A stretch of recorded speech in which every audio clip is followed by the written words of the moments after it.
Those of you who have an interest in behavioral economics will have heard of System 1 and System 2. I know Dan Ariely was here at TMRE not that long ago, and many of you will at least have bought Thinking Fast and Slow by Danny Kahneman if you haven't read it yet.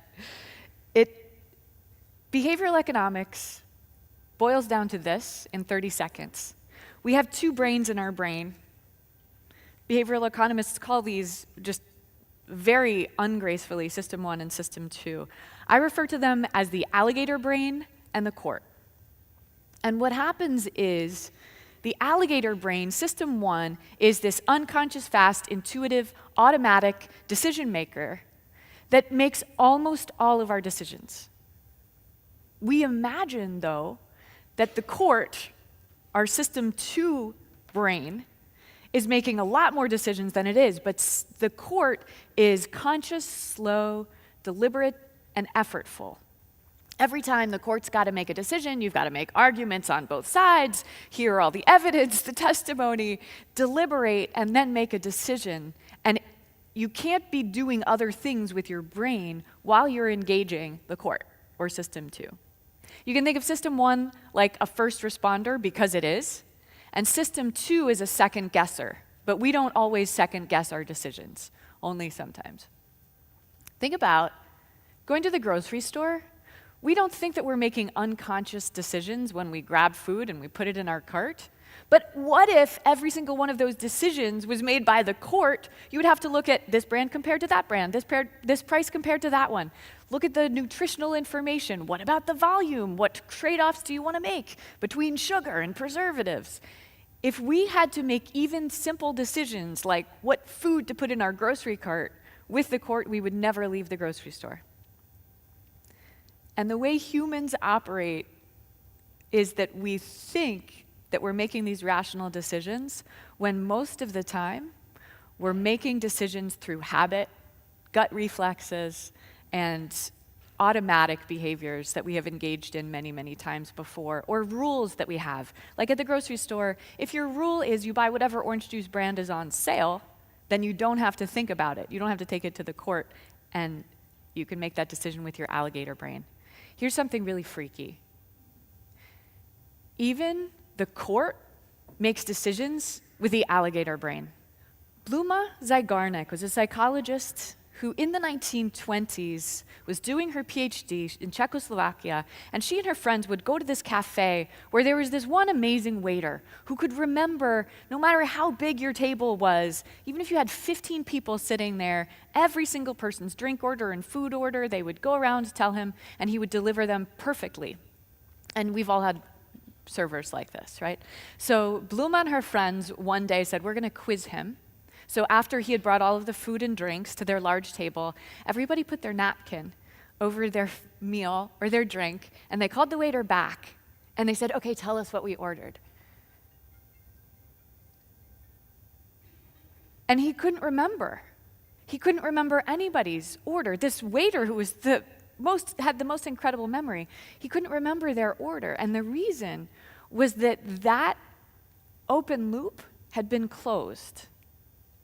Our brains have this natural drive to resolve anything that is left unresolved or open or uncertain. This drive toward resolution is the same reason why when we go to the movies, even if the movie really, really sucks, almost always we stay till the end, right? Like we never walk out of a movie, we just complain about it afterward because we can't, because it's a story and we need to know how it ends.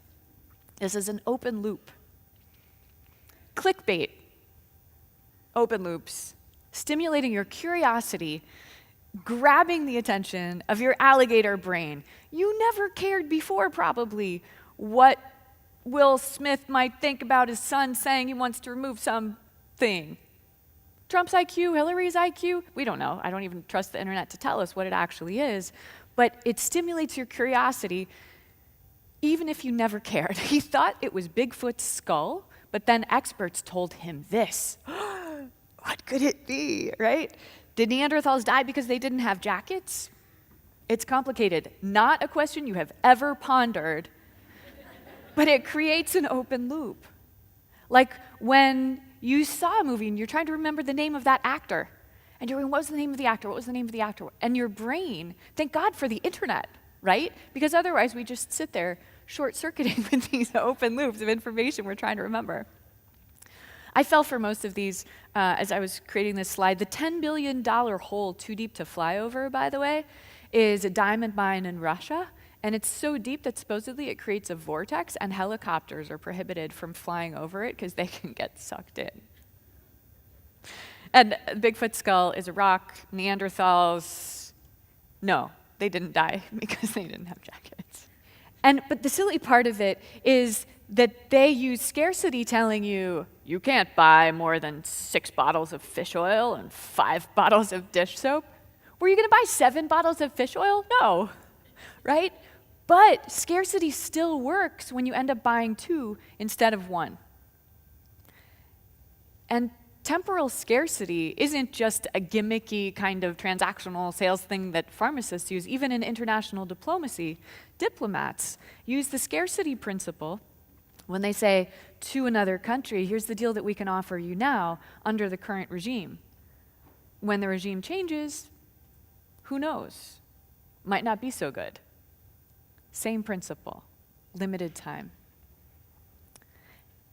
Exclusivity, or actually this is both exclusivity and limited quantity, is the second principle of scarcity.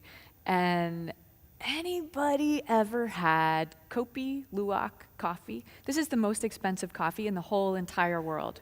One back there, one right here, over here. Y'all are disgusting.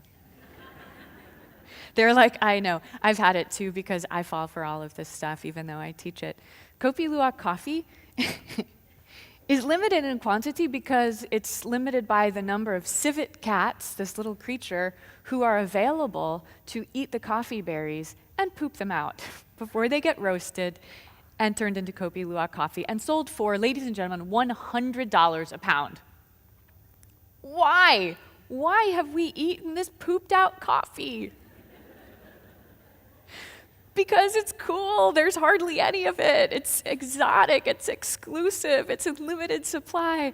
My experience was not that it tasted any different from any other type of coffee, and hopefully they burn out all of that whatever yucky stuff was in there.